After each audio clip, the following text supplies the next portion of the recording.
Hello everyone and welcome to Blaugrana Everything and welcome back to the channel and welcome to yet another win for FC Barcelona as they make it 7 wins out of 7 for the first time in 7 years.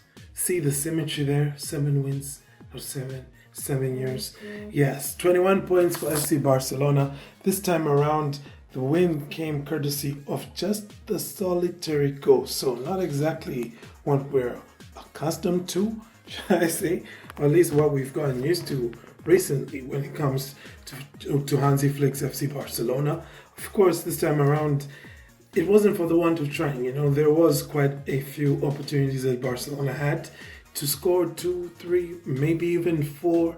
Lewandowski had one saved by Soria in the first half. After, of course, Lewandowski himself had opened the scoring, capitalizing on a mistake by Soria. But from that moment on, I think it was a pretty good performance from Getafe's goalkeeper. So we didn't really see anything else happening scoreline-wise. Despite the best attempts of both Rafinha and Lamine Yamal, and of course Aaron Garcia just blasting over an empty net. I won't dwell on that because we're doing a match review, and like we usually do with them, I'm going to give you the negatives and positives before I give you my player ratings and manager rating and give you the man of the match. So we'll get straight into it. By the way, if this is your first time tuning in here, feel free to hit that like button and also to hit subscribe. Okay, so I'll get straight into my negatives, and the first negative I have to say is once again Lamine Yamal playing the whole 90 plus minutes. Honestly speaking, after about the 75th minute, I think Barcelona could have probably done with just resting Lamine Yamal, kind of like they did with Robert Lewandowski, subbing him off. Could have done the same for Lamine Yamal and maybe given Pau Victor as well a run out there, because in as much as Lamine Yamal was Barca's best player on the day, that's probably going to be the case just about every other day because he's that good. But he still needs his rest despite how good he was. And at the end of the match, we saw him, visibly limping. So we don't know how serious that is, but this is FC Barcelona. Things tend to be more serious than they look.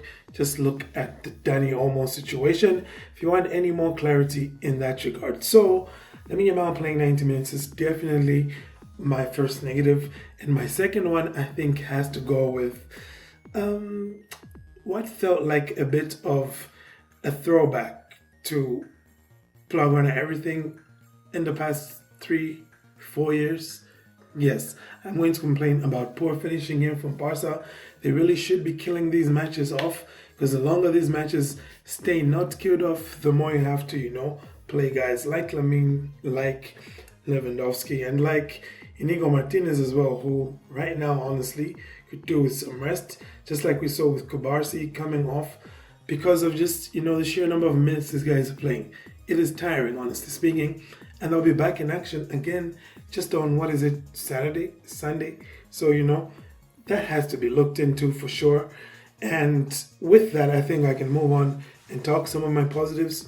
First positive is, of course, the fact that Barcelona have kept the wins coming. It's not easy to do this, especially in a match like this one against Getafe, who are being, peak Getafe really. Fouls all over the place and just, frustrating you in every way possible, was trying to hit you on the break.